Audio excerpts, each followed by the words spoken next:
It's that time.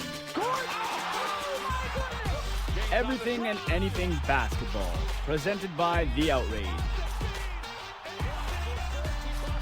With Kajan Thiruthanikasalam and host Spencer Byers, this is Polar Opposites.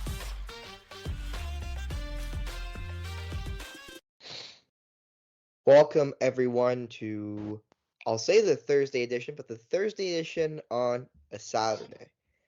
Yeah, little bit late, but better late than never, Cage. We were not able to get one recorded last Thursday. We're now able to get one recorded technically, I'll say this Thursday, but regardless, we're here. And we are just before the play-in tournament that happens on the 4th/5th, I believe, when the quarterfinals start. So we can do a prediction of who we think will win the in-season tournament. That's going to happen over the next week that we will probably talk about as well on Monday. But, Cage, we'll start off with Game 1, Celtics versus Pacers. Do you like the Pacers or the Celtics in that matchup? Well, to me, this depends on if Porzingis plays or not. Because the problem is, who's going to be playing in that in-season tournament? Because now Halliburton's listed questionable for this game, for today's game against the Heat. If Halliburton doesn't play, we all know who's going to win that one. We saw what happened between the Celtics and the Pacers last time these two teams played against each other, and it was in Boston.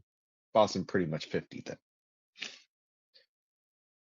But if Halliburton plays and Porzingis plays, this gets interesting real quick because it's in Indiana, and Indiana is great at home and loves to play at a fast pace. Now, do I think Boston is the more talented team? Yes. But home court advantage and the fact that the frenetic pace that Tyrese Halliburton will bring offensively,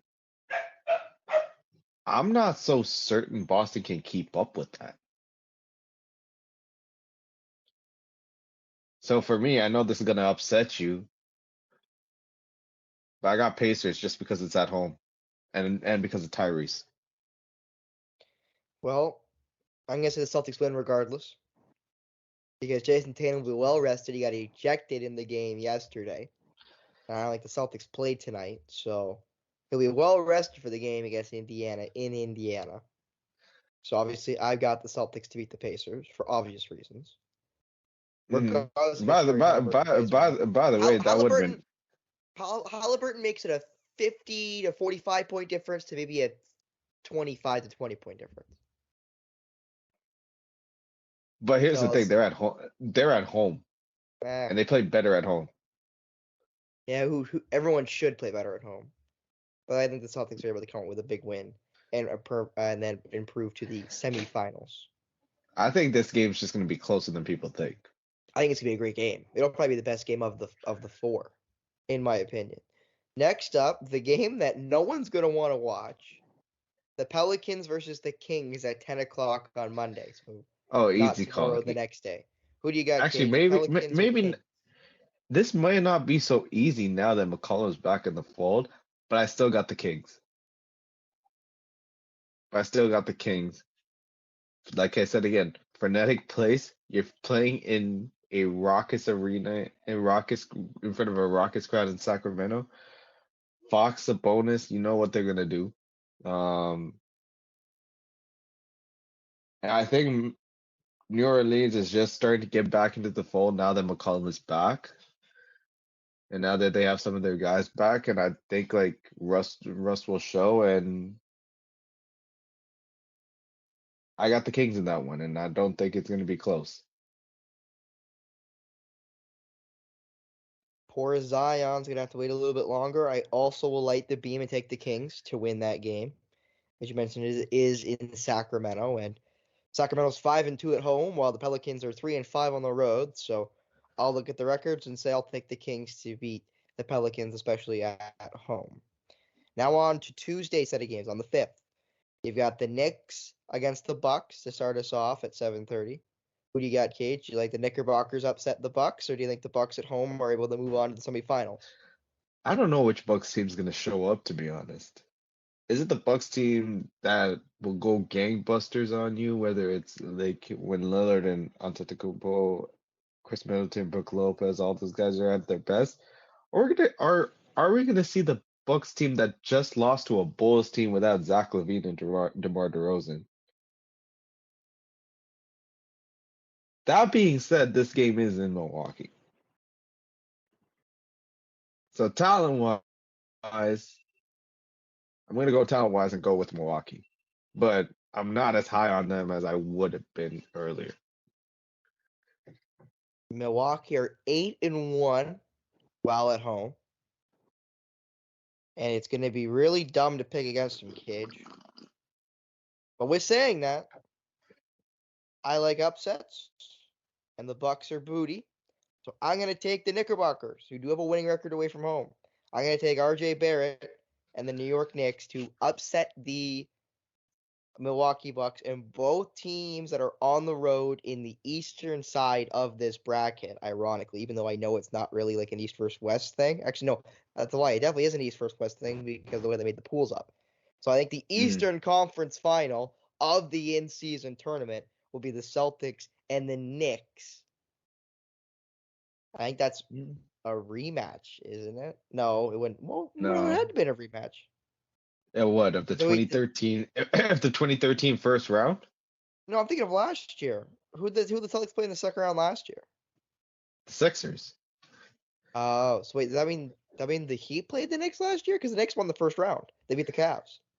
Yeah, the Knicks played the Oh, Heat. see, I thought the Knicks played the Celtics. I couldn't remember who the Celtics played because I know they won regardless. But anyway, Well, if the Knicks played the Celtics, we all know the Knicks would have moved on. exactly. So I got the Knicks, you've got the Bucks in the other Eastern final, and then in the other Western final is the Phoenix Suns versus the LA Lakers. ESPN and Fox's wet dream, the Suns versus the Lakers, Cage. Who do you got in that game between the 7th and 6th seeds right now in the West? Dude, this is gonna depend on Devin Booker's health. If he's healthy, I think I got the Suns. Because Booker, Durant, they go come out and show out. Because I know the Lakers are 2-0 against them, but Devin Booker didn't play in either one of those games. I think the Lakers are kind of inconsistent in the sense against good teams because we saw how they got walloped against the Sixers, and then I get it, second night of a back-to-back against the Thunder, but like the first night of that back-to-back was against the Pistons, so like you had plenty of time to rest. That being said, they got their butts handed to them by the Thunder. I think this depends on if Booker plays. If Booker plays, I got the Suns. If Booker doesn't play, I got the Lakers. I think regardless of Booker playing or not, obviously Booker playing will definitely give the Suns a way better chance of winning. But I'm going to take the Suns to win regardless because the Okay. Lakers are really good at home, but the Suns are really good away, and I just can't pick the Lakers because they have D'Angelo Russell on the team, and D'Angelo Russell sucks. So I got to pick the Suns. I got to pick Phoenix because I think Kevin Durant's going to drop 50 or something ridiculous, trying to win, this imaginary in-season tournament that no one really cares about in the end. And after just passing Moses Malone for 10th all time in points of any player ever, all time, I mean, you Yes. got to go with Kevin Durant and the Phoenix Suns to move on. And with all my picks, Cage, I picked one home team to win. I picked one home team out of the 4 games. So I'm not saying I'm making it a parlay, but if I was, there'd be some money on the table for me. I mean, I think the Celtics would be favored. You'd think. I think the Celtics would be favored. So the next one's definitely bold, but honestly, I'd be a fan of it if the Knicks do beat the Bucks. I just don't think in Milwaukee it's gonna happen. I just don't trust Milwaukee, man. They've been so inconsistent. I Like, know. you really don't know what team you're going to get. And I just don't know if Milwaukee's going to be up for the play-in tournament or the in-season tournament, or if they're going to be like, yeah, who really cares? And then lose, right? So I don't really know what Bucks team's going to show up. I trust the Knicks more as a No, consistent team, even with Tom a Thibodeau. James Dolan led team can be trusted? Damn. I mean, James Dolan basically has no involvement in the team anymore because of all the scandals he's put himself into. That absolute moron of an owner is what I'm going to say without trying to cuss and make Cage do some more work.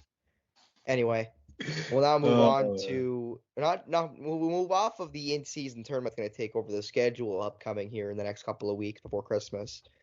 We're going to talk about the worst team in basketball. And no, that's not the San Antonio Spurs, whose 14-game losing streak. And yeah, I didn't stutter.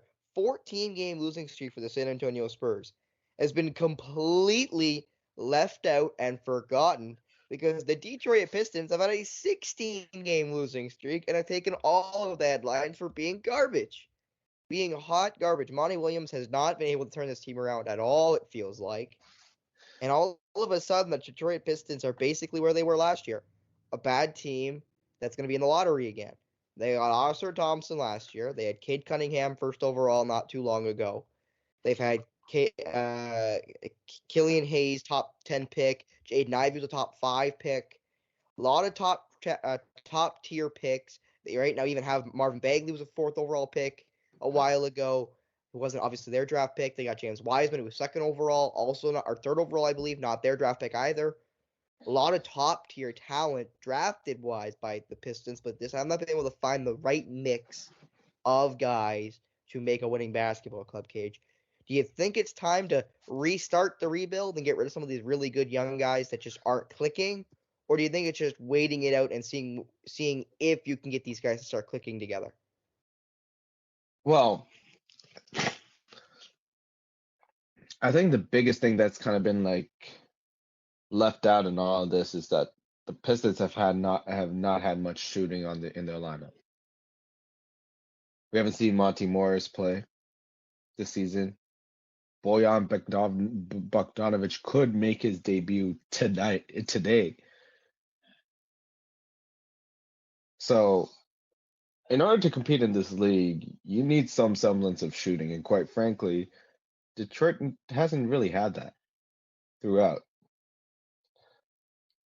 So in that sense, Monty Williams has his hands tied in that sense. Doesn't help that this roster made up by GM Troy Weaver has not exactly been the seamless fit. Hasn't exactly been seamless with a whole bunch of bigs like Jalen Durant, who I love, Isaiah Stewart, who is a dog, but then there's Marvin Bagley III, James Wiseman. Like, what use is there for them down the stretch? You got Killian Hayes, Jaden Ivey, Marcus Sasser, and then Cade Cunningham, obviously your best player. Then there's also Thompson. And then Alec Burks, I believe, is one of the veterans, and Bojan Bogdanovic. I don't think Joe Harris is even. Correct me if I'm wrong. I think Joe Harris may have played like 1 or 2 games, but has barely played. So they missed some shooting. With that being said,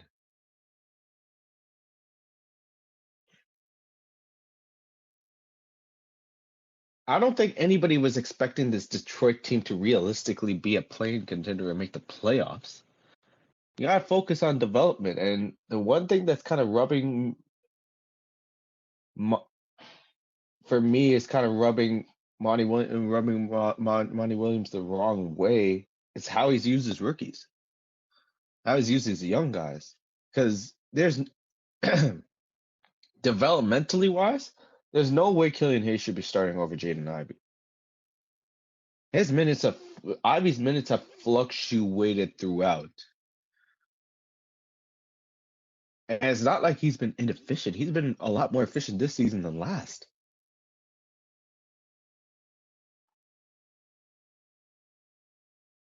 And then Oscar Thompson. We've raved about like how good defensively he is and how he's a great rebounder. I know Monty Williams tried to shake things up. I know Monty Williams tried to shake things up by adding more shooting to the starting lineup, but realistically, you can't be like mitigating or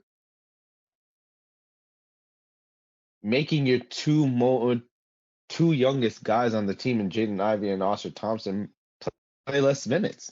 Developmentally, that's not a good thing. And it's going to be interesting to see how this is going to fare out with some of the veterans coming in. Who's going to be shipped off or who's not? Either way, it's just like this is going to take time, but at the same time, changes need to happen. Like some guys do need to go. And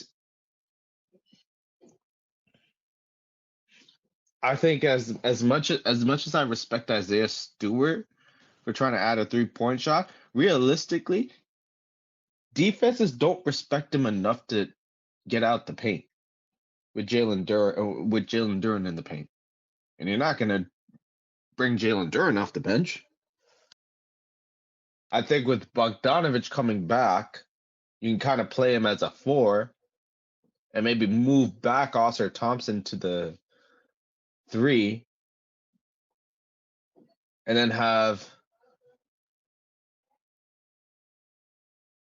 hopefully have Ivy start at the 2 or like Cunningham start at the 2 or like intertwine Ivy and Cunningham.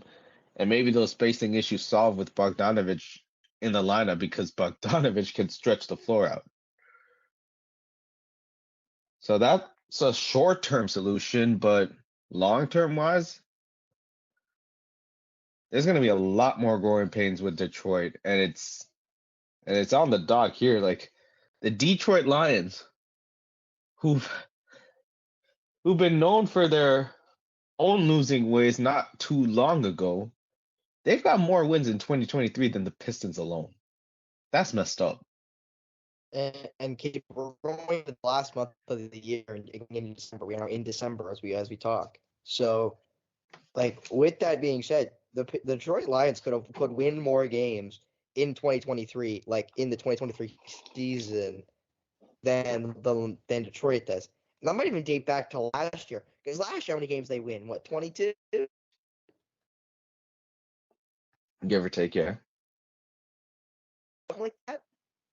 So at the end of the day, this Lions team is really good, might I add. I'm looking Mhm. at the Detroit Pistons as this season in the NFL year because Detroit's really bad. And we'll see if they can get better. But they have a lot of young guys who think they will get better, but will they? Like, There's got to will be a they pecking. continue to stall? There's got to be stability and a pecking order in place. Right now, there isn't. And I don't know if Monty Williams is just trying to figure this out, or is there or there's like a power dynamic struggle. But Yeah, do you that's think got to be Dwayne figured Casey out. has a little more? Yeah. But that's got to be figured out quickly. Because, sure, Hayes has been playing better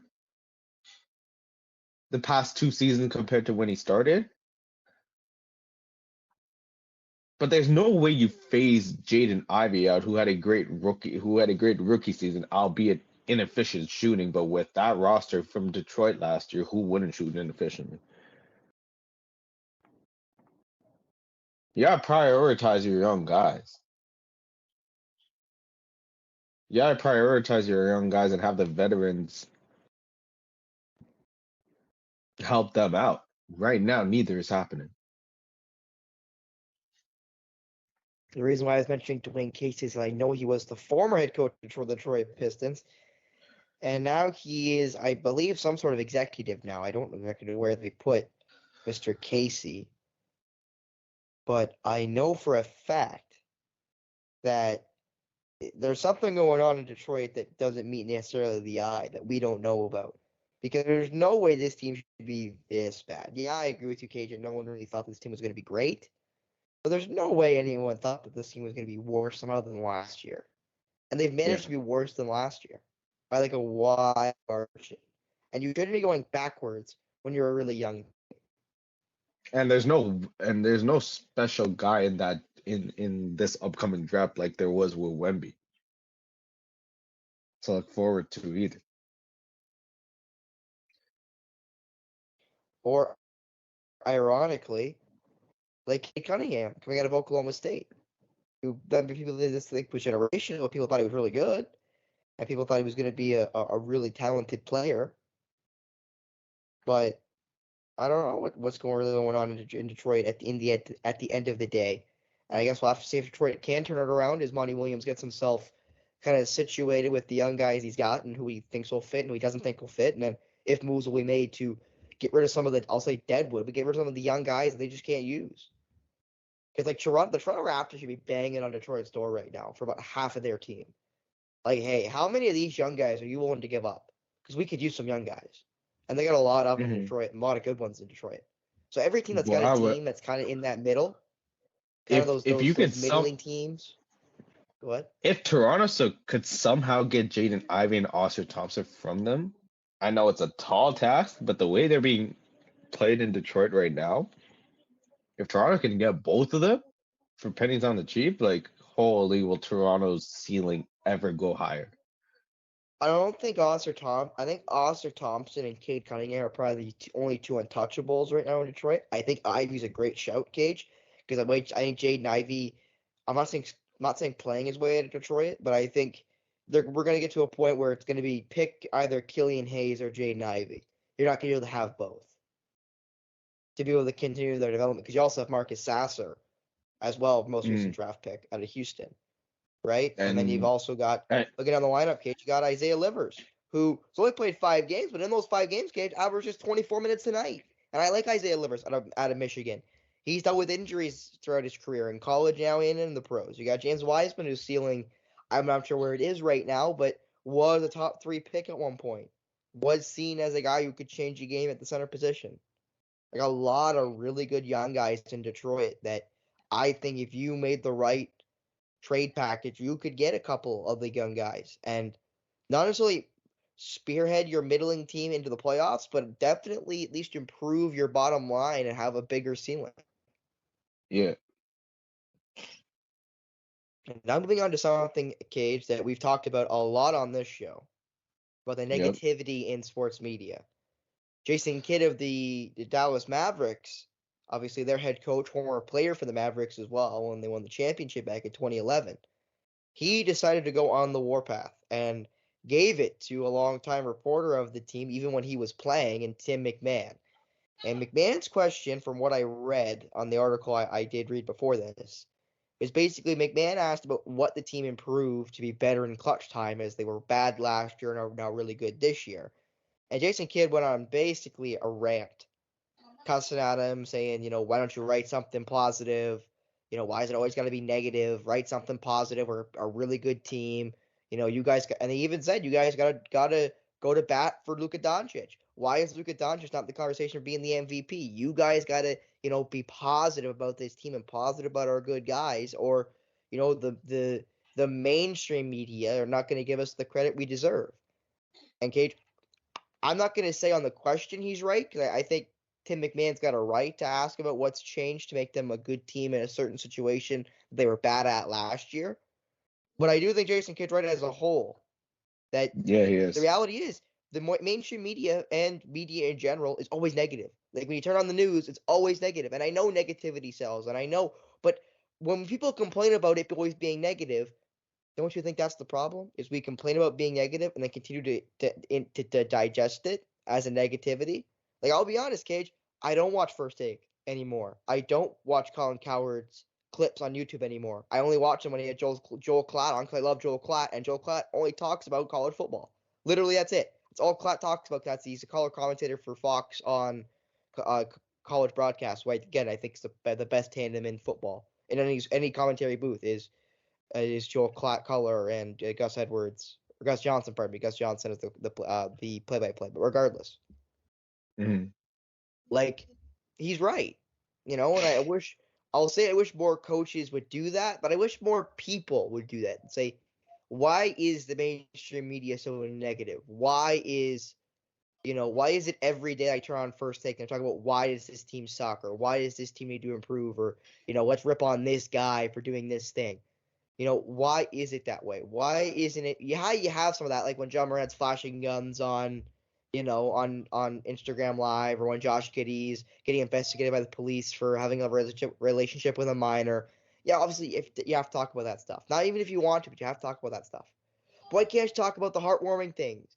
Like in the NFL, we always have the Walter Payton Award for the humanitarian of the year, and if they talk about all these guys doing all these things in the community, why can't we talk about some of that stuff? Why Yeah, can't we talk about the stuff that is positive in the end?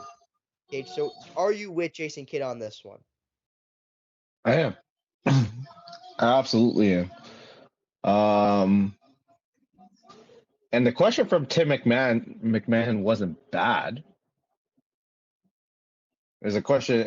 It was like maybe an innocent question, but there's something behind the scenes that that's kind of sensing, like there's like resentment with that reporter as a whole. Um, and it's negativity as a whole, and it's negativity as a whole that like the media just loves to run with and try to promote just in general. And there's two big problems that I have with mainstream media, to get this out of the way. Um, Negativity and their selective coverage. Um,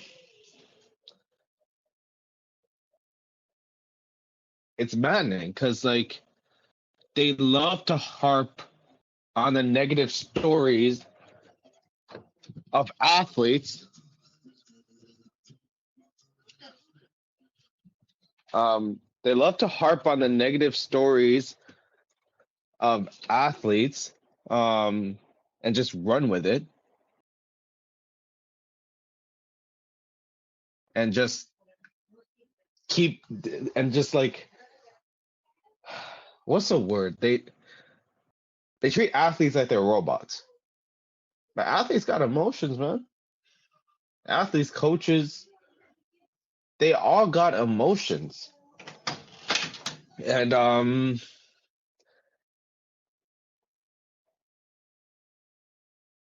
like it's a long-standing problem that reporters just love to like harp on the juiciest stories without like journalism has like gone downhill in a nutshell, because people are trying to look for like the juiciest stories, whether it's whether not even thinking about the emotional side of things, whether it's negative or not. For the most part it is negative, but gone are the days where you just try to find a human interest story that just like warms your heart, like the Walter Payton Award.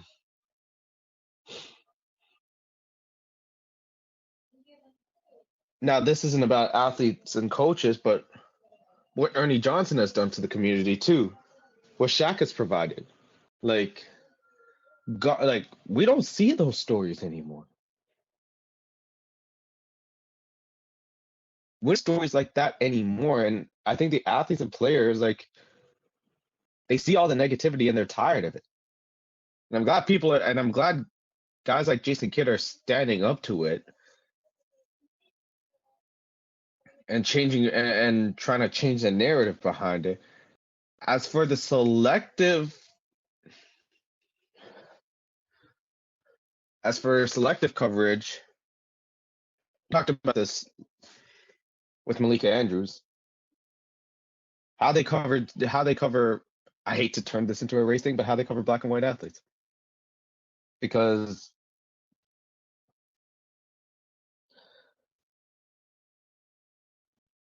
we talked about how She brought up Brandon Miller's history, unprovoked. Then mentioned Adrian Payne's past while saying in the same sentence that he got killed. Had no hesitation speaking about Ime Udoka.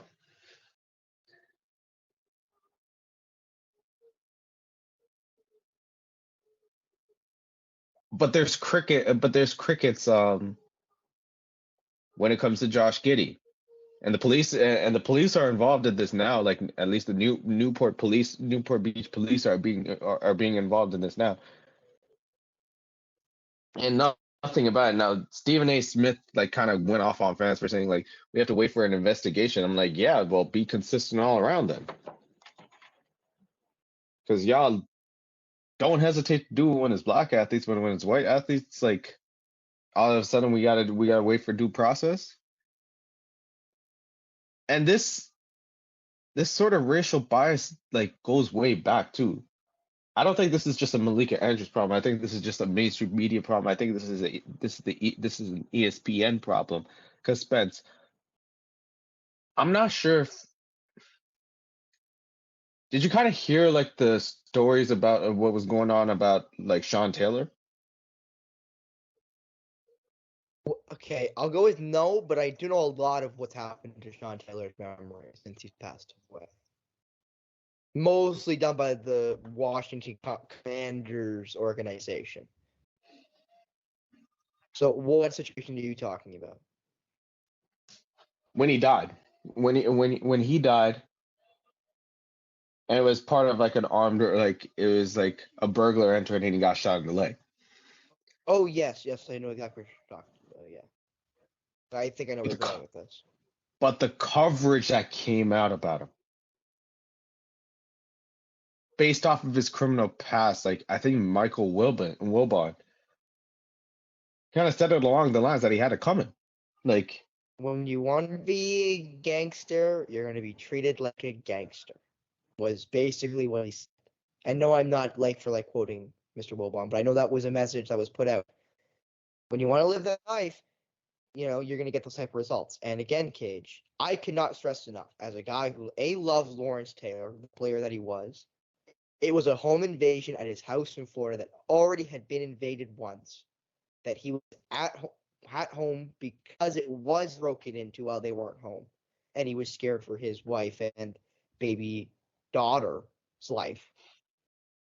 He was very much a family man. Like Cage, the story is, and I don't know if you know this story because this one's a very funny one. On his football life, Lawrence Taylor, or Sean Taylor, pardon me, that I've watched at least twice, that I love every second of. When he was drafted in the first round by the Washington Redskins at the time, he went to rookie camp. He looked around the first day and went, "What the hell is this?" And one of the guys went, "This is rookie camp. It's where they take all us rookies and they make us like train for 2 weeks to then get ready for real training camp." And he went, "Nah, screw that noise. I'm going home," and left. He went home. He said, "I'm not spending 2 weeks here with you knuckleheads being a rookie when I can go be at home with my family." And he went home. And then like that afternoon, the team had a meeting saying you cannot just leave to the other rookies. But that's who he was. He was very much a family-oriented guy, and no one knows that about Sean Taylor because that's not what people told you what Sean Taylor was. That just isn't what happens, right? And I love Sean Taylor. I know all the stories about Sean Taylor, about how much he loved his family, all the things that he did for his family. Like in that house that he was, I guess, eventually murdered in, but that he was shot in on the home invasion. Yeah, I'm pretty sure his mom and sister lived like in the same neighborhood. He moved everyone into the same neighborhood in Florida, where he's from, because he went to the University of Miami, the U.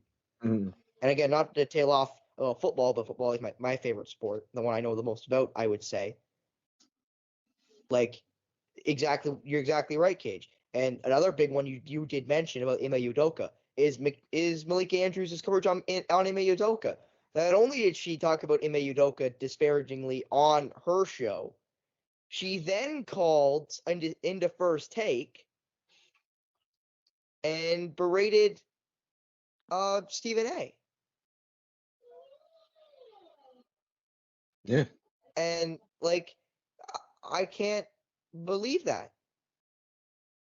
And I'm going to read this, Gage, because I really want you to hear this.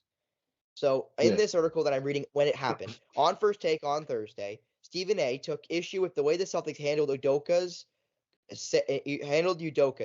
saying either Udoka, I'm not sure how this was written so poorly, Cage, but saying either Udoka should have been fired or not missed any games.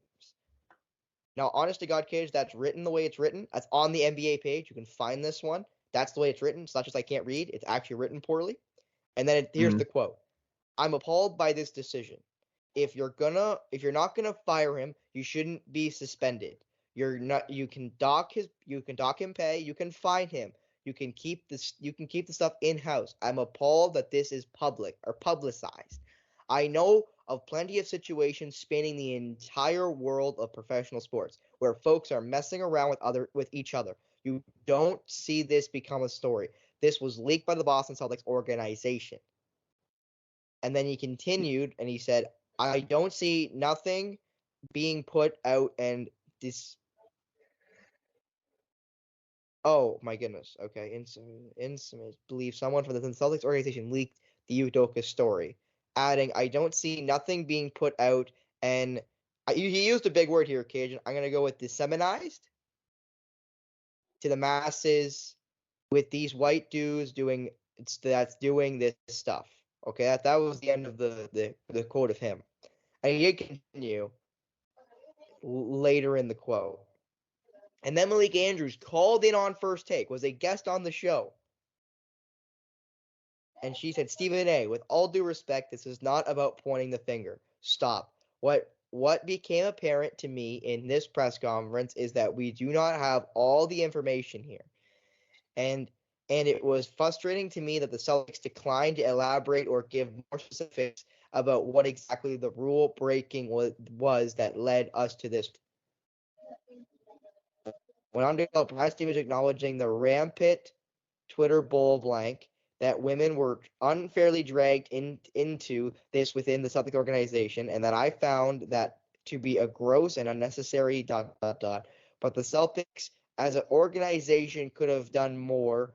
But the fact that it was that it was able to go on all day. We are not here, Stephen A., to further blame women. That is not why we are here. And Stephen A. responded to that. It's about, do not accuse me of doing that. That's ridiculous. That's not what Stephen A. did. Yeah. And he said, and then he continued, again, he bristled to what she said, saying, I am not blaming anyone or anybody but Ime Udoka. Right? And again, I know it's really long-winded and some of that was hard to read, or hard to hear, I understand. I was trying to read it, and some of it's poorly written, and I also not readers, but it's poorly written. My brain also starts spazzing because it's trying to read it while knowing that's wrong, but knowing so am I just misreading it? It's a fun conundrum. But regardless, this is something we've dealt with in the mainstream media. Something we've. I guess why I brought up the Sean Taylor incident is the media covers black athletes different from white athletes, and you can't tell me otherwise. Because Sean Taylor was a prime example of that. And talk about Brett Favre, Cage. You talk about Brett Favre and the scandal in Mississippi with, taking the money from the poor people and the welfare and whatever. Again, another really negative story that has to be covered. But again, with him threatening lawsuits on Pat McAfee and Shannon Sharp and all that stuff, stories like that get really negative. And as you mentioned there, Cage, also with his playing career, with the pictures being sent to coworkers when he was at the New York Jets, and those obviously were not pictures of his dog. There were pictures of his from below the waist, from his waist down coverage, if you use Manscaped and or Gillette or whatever. Yeah. So, it definitely is, I'll say, worrying, but it continues to just push on the narrative that we treat athletes different depending on a wider range of things, race being one of them, and usually being at the forefront of things we usually treat athletes differently with. let me make this abundantly clear. I hate bringing race into situations like this. I hate bringing race up, but it's right in front of us. But you can't deny to me that at least in the NBA with the whole thing about it, I gotta say, like with Ime Udoka, Brandon Miller, Adrian Payne, heck, even Kevin Porter Jr. When it came out that the girlfriend didn't even file a police report, it was the assistant DA, and then and then there's crickets on Josh Giddey. Sean Taylor gets accused of being a thug when he died, and like the circumstances of his death were like he had it coming. When in reality it was a home invasion, and that he's always been a family man. But crickets when it comes to Brett Favre, Ime Udoka, his infidelities gets put on blast. Meanwhile, as Stephen A. said, we've seen this happen with white coaches, but they're handled behind the scenes. So why is it that when a black man does it, it's out there, it's dirty laundry being aired out for the public to see? That just does not make sense to me. That just doesn't make sense to me. Like if you're gonna cover negativity in terms of like scandals and whatnot, I know we're talking about negativity, but cover them equally. Cover them equally. And that's the last I'm gonna say about the Go ahead. and that's the last I'm gonna say about the negativity thing. In terms of what Jason Kidd said, we gotta see more positive stories. Go like jumping back into that. We gotta see more positive stories. We gotta see more human interest stories, some heartwarming stories about athletes giving back to the community, like about their mindset behind what goes into their craft, what they went through to get to that point, like human interest stories, because that's been lost in the shuffle. And I know like negativity sells, but negativity is only going to sell if you continue churning out negativity stories. Heck, just sprinkle in some positivity there, because like, what are we doing? I can't echo enough how much I love Sean Taylor, and B, how much he was misportrayed by the media, mainstream and otherwise, because of his lack of media presence. He did not like the media. He did not like talking to the media. For good reason. So, and Cage, you know where that stems from? I can tell you exactly where that stems from, where his dislike of the media comes from. When Sean Taylor was a rookie during training camp, he was walking into the locker room during an interview of another player, and they got him with a shaving cream pie. And the media started laughing at him. Like all the media guys there that were interviewing the other player started laughing, right? Because it was funny. But it wasn't funny to Sean Taylor because it burnt his eyes. That shaving cream literally burnt like his eyes. Which is, again, is something that can happen. Not often, but it does happen. So that upset Sean, and Sean said, "Who are you guys to be laughing at me? Who do you think you are?" So Sean, from basically that point forward, from the beginning of his NFL career, kept the media at arm's length. Did not want any part of the media. And that led to people misportraying him or portraying him in a negative way. That he was a thug, that he was a gangster, that he, that he was, a guy that should not be trusted, when he was a family man, when he did do all of these things for his family that you had no idea about until well after he passed away in the home invasion that you mentioned. But moving on now from a more negative story to, I'll say, a positive one in fairness.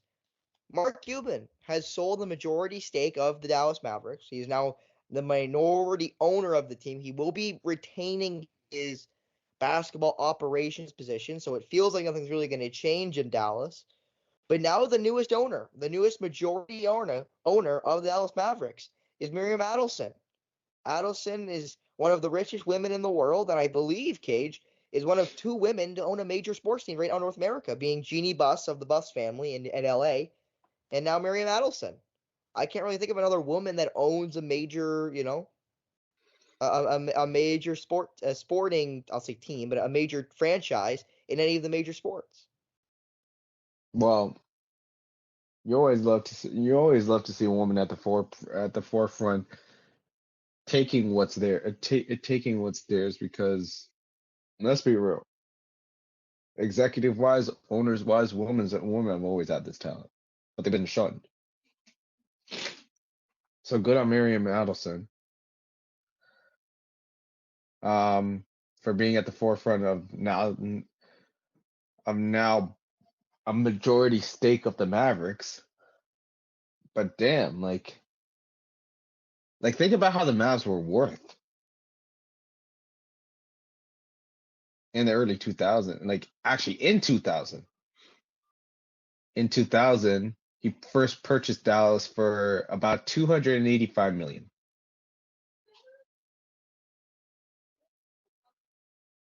Obviously, with the presence of Dirk Nowitzki there, the value of that franchise was going to go up. But he went from 285 million to selling his majority stake for 3.5 billion, and you get full control of basketball operations for the team. Damn, man. Mark Cuban's also leaving his show, I'll say his show, but the reality show Shark Tank. So Mark Cuban's pulling a lot of oars out of the water right now. And it was floated out there he's going to make a presidential run. He said no, that's not going to happen. He's not running for the presidency in the United States. And I believe him. But he's really pulling a lot of oars out of the water. So maybe he's just trying to focus on family more. I'm not really sure what Mark Cuban's doing, but Mark Cuban's kind of, taking his lovely time to pull out of some ventures he's been in for quite a long time. Mm. But now moving on to our last topic of the show. We haven't talked much about college yet today, but now we will, with the LSU Tigers beating Virginia Tech Hokies. Again, a rematch of last year's Final Four matchup. And LSU come out on top again, this time by a scoreline of 82-64 in a game that had the return of Angel Reese. We've been waiting 4 games now. It feels like forever, Cage, when Angel Reese will return. She did. She had 19 points and 9 rebounds in her return. Didn't But look Cage, like she that's missed not a the beat. story. I don't think that's the story. I think the story of the LSU Tigers is, I'm going to say it's a freshman, but I'm quickly going to check that to fact check myself. But regardless, Cage, it's Anisha Morrow. Morrow has been an unsung hero for LSU since Angel Reese's exit. She had 17 points, 28 points, 37 points against Virginia, and then 19 against Virginia Tech in a game in between against the Cavaliers and the Hokies, against both Virginia teams. Cage, Morrow played all of but 1 minute. She played all 40 against Virginia. She played 39 out of 40 minutes against Virginia Tech. So Anisha Morrow has been a very pivotal player for Kim Mulkey's side. And she's also had double-digit rebounds in 4 of her last 5 games. So Morrow has shown herself to be a very pivotal player for LSU, even though she's not Angel Reese, even though she's not Haley Van Lith, even though she's not, I'm trying to think of the last player, Johnson. I can't pronounce her first name, Kate. I'll let you do that. But Flo J? Yes, Flo J. Flo Johnson? J. Johnson. You're very much right. So again, and I will mention now, Morrow is a transfer out of DePaul. So she went from Chicago school, where she's from, Chicago, and she's now playing her first year at LSU as a junior in college. But still, she has been the unsung hero for this LSU team. And LSU now with Angel Reese, with Morrow clicking, with Haley Van Lith, or Maybe this might not be such a hot take, but Moore's been their best player. Oh, easily been their best player, especially since Angel Reese been out. And you mentioned names: Flo J. Johnson, Angel Reese, Haley Van Lith, transferred out of Louisville. But it's been Anissa Moore that's outshone all of them. And first game that they played, that LSU played when they got upset by now 20th ranked Colorado. She only played 18 minutes and that's 6 points. Now, granted, foul trouble did play a role. She had 4 fouls that game. But ever since then, 16, 14. Then her minutes started increasing. 17. She played 31 minutes, and I kid you not. And I think this was the game against Kent State. 17 points, 8 rebounds. You talk about her work on the glass. How about her work defensively too? 8 rebounds, 2 assists, 2 blocks, and 9 steals. She's had 2 games in which she hasn't recorded a steal, and in every other game she's recorded at least 2 steals. So not only is she doing it on the offensive side of the floor, but she's doing it on both ends of the floor.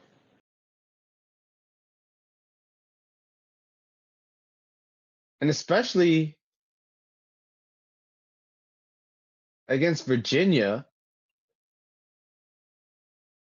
she pretty much scored half of LSU's points. So I know we talk about UConn, talk about UCLA, South Carolina, Stanford, Iowa with Caitlin Clark. But with all of the headlines that LSU has endured for all the wrong reasons,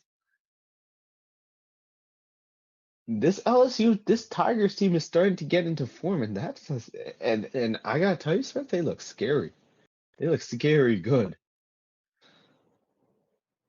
That they do. Since that first game loss, they've been undefeated since, including this big win over Virginia Tech, also being Kim Mulkey's 700th win as a head coach. So I think Angel Reese also had an accomplishment there too. Well, I'm quickly going to check to make sure that you're right. Doesn't really look like it. Now that I see. Or she was. Or. But regardless, Cage, it was a big game for her to come back to because, we've been waiting for Angel Reese's return, and now she is finally back for the LSU Tigers. And now that team may have just finally found their stroke, if you will. As another team, interesting game, Florida State, ranked 15th in the nation on the women's pool, got upset by Arkansas, 71-58, and Saylor Poffenberger had 13 points, Cage, and she is a guard. She's a 6'2" guard, but she's a guard. Do you want to know how many rebounds Saylor Poffenberger had?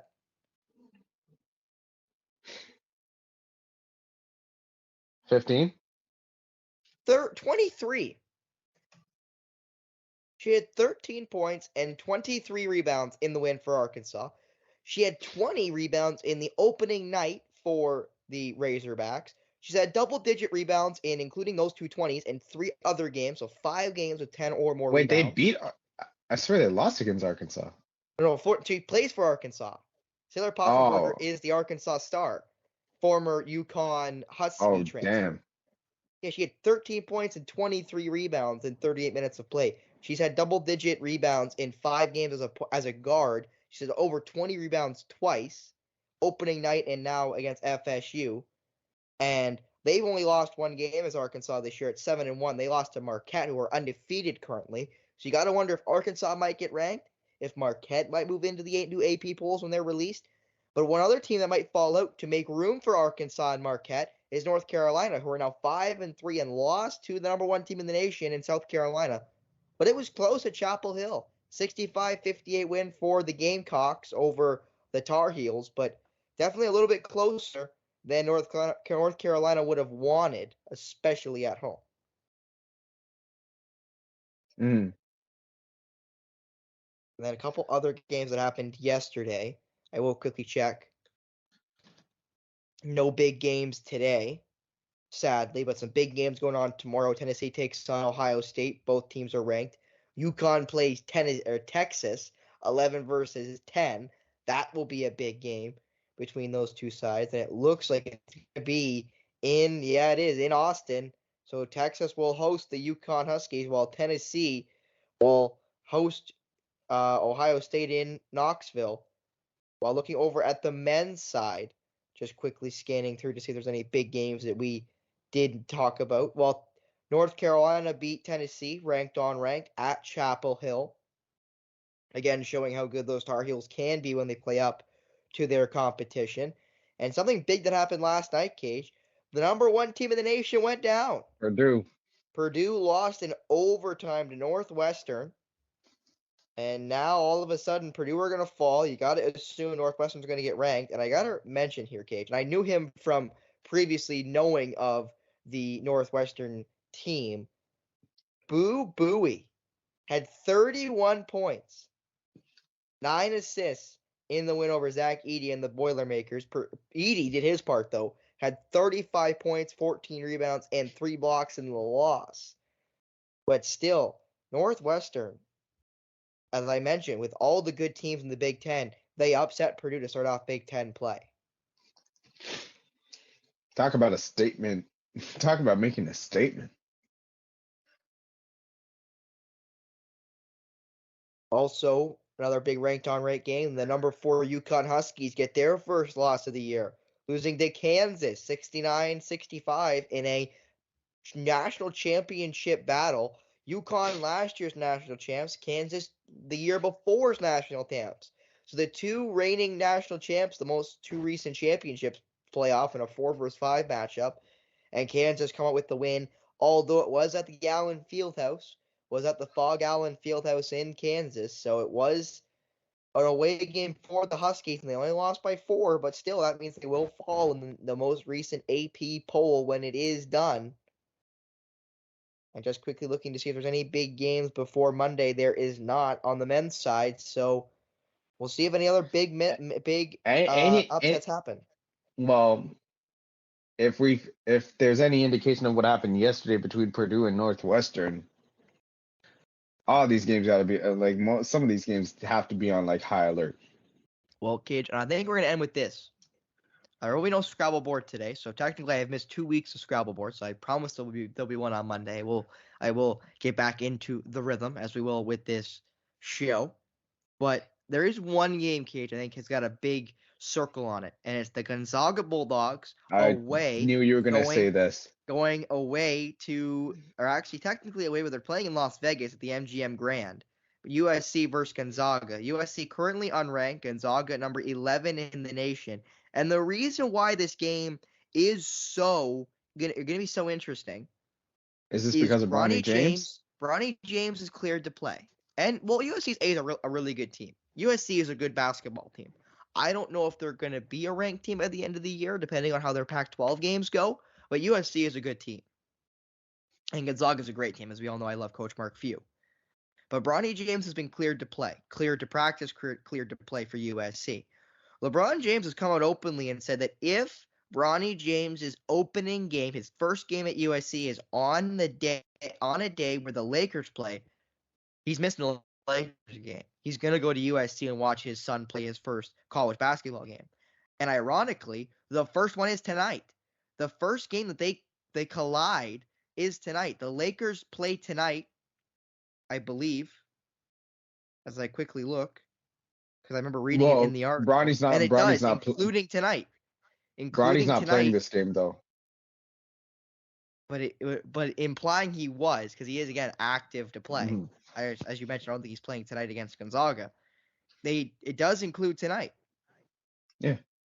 That the Lakers play tonight, USC plays tonight, and that And here are the other games. So coming up at the end of the month and then beginning of January for USC games that collide with Laker games, USC plays Oregon at the 28th.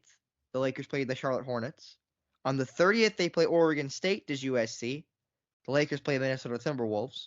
And then Cal, the University of California, plays USC. The Lakers play Miami. Then they play Colorado, do USC.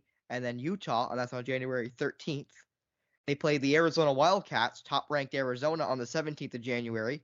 Dallas Mavericks played the Los Angeles Lakers, and then Golden State, the Golden State Warriors play the Lakers when the UCLA Bruins play USC at the end of January, January 27th.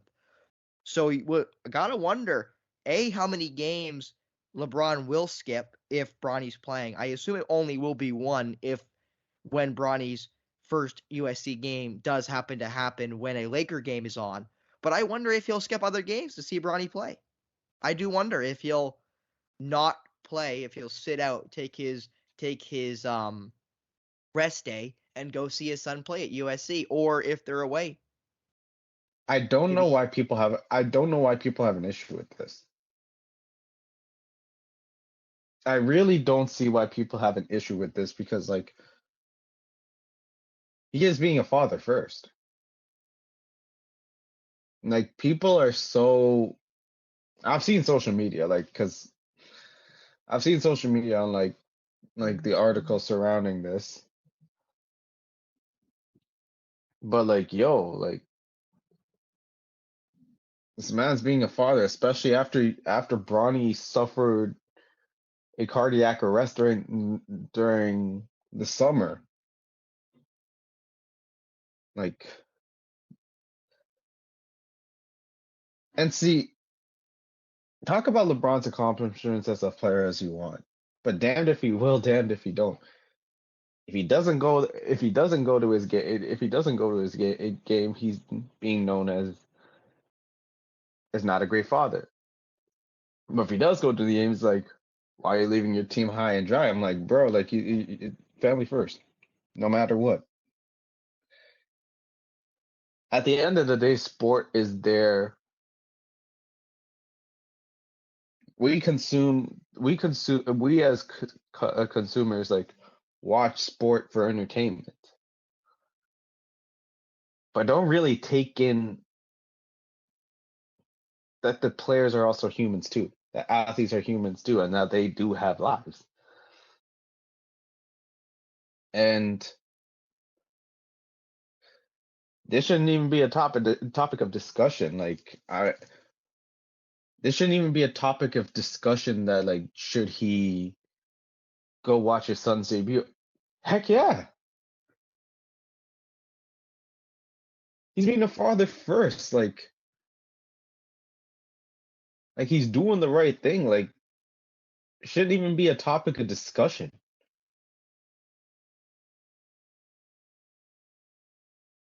And I rate and LeBron's always been a family man first.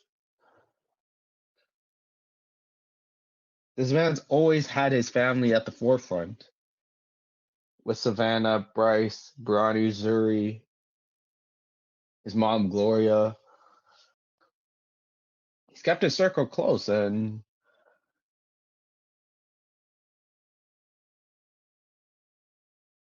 I rate it, and people are just gonna hate to hate. And as for Bronny, because I'm happy for the kid.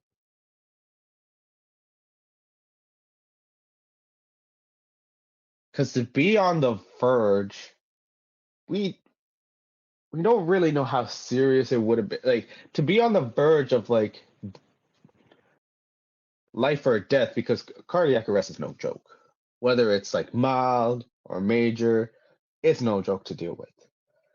And especially at that young of an age.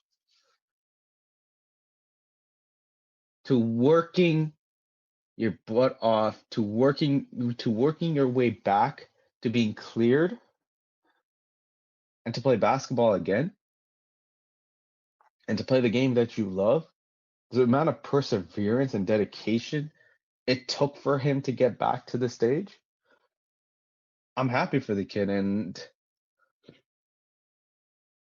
I know expectations should be tempered for him because, like, for goodness sakes, this man just came off of a cardiac arrest. Like, it ain't easy coming back from that. But seeing him on the court, just in general, is just going to be a win for everyone. And that's the sort of stories that should be covered, might I add. In LeBron's quote, he said, "Family over everything." And he's definitely got to see his son play his first game whenever he's ready to go. And I will correct myself a little bit. The doctors have cleared him for a full return to basketball. But the USC staff are going to reevaluate him this week. They're going to let him go practice next week to then start participating in USC games. So we'll see when he is ready to go. That's why the dates for the games are starting in the end of December. I expect he'll probably come back for, I'd say, the Cal game, January 3rd would be my guess, if there is a game where the two teams play on the same day, the Lakers and USC. Mm-hmm. But we'll have to see when Bronny makes his debut, because he will make a debut for USC this year.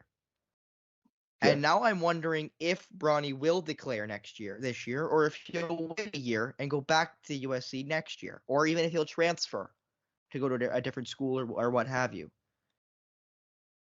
But I am definitely curious to see how Bronny James does at USC in his first year, in his first games at the college level, and even what USC looks like with Bronny James in the lineup. Because I don't think he'll start. I think he'll come off the bench. But we'll see what they look like with Bronny James, and obviously the circus that will come with Bronny James because he's LeBron James' son. Because let's not kid ourselves here. There's going to be a circus following USC when it comes to Bronny James. There just is. Yeah. Because of who his dad is, because of the athletes that are going to show up and watch in droves and all of that stuff. It's going to be a circus. Mm-hmm. I just hope it doesn't take away from Bronny James's play. That's all I hope for. Because I'd like to see the young man have a chance. And I can say young man because I am older than him. Barely, but I am older than him. Can't be able to say young man since like 5 years ago, but anyway.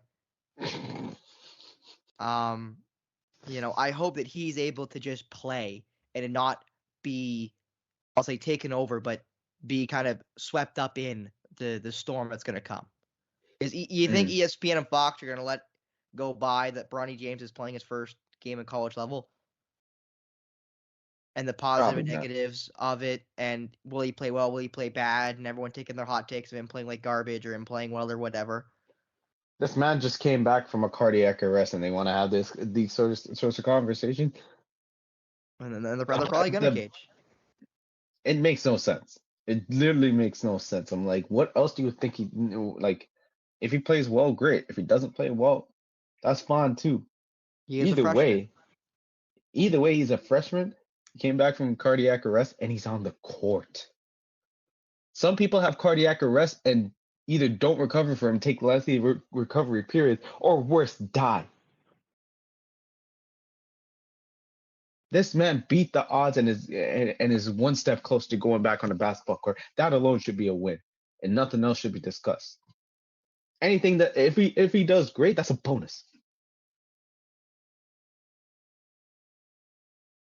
But talking about whether a kid should be playing bad or good, coming back from that, like, bro, what are we on? What are y'all on? And I will say, I hope I'm wrong in that prediction, Cage. I hope I am wrong with that prediction. But I'm willing to bet that I'm not gonna be. I hope that you're wrong too, but but knowing how mainstream media is, it would not shock me. It wouldn't shock me either. But I think that's it. I think we're out. Yep. Served, set, and ready. So for Kajan Thiruthanikasalam, I'm Spencer Byers. Thank you so much for tuning in to another edition of Polar Opposites here on the Outrage Inc.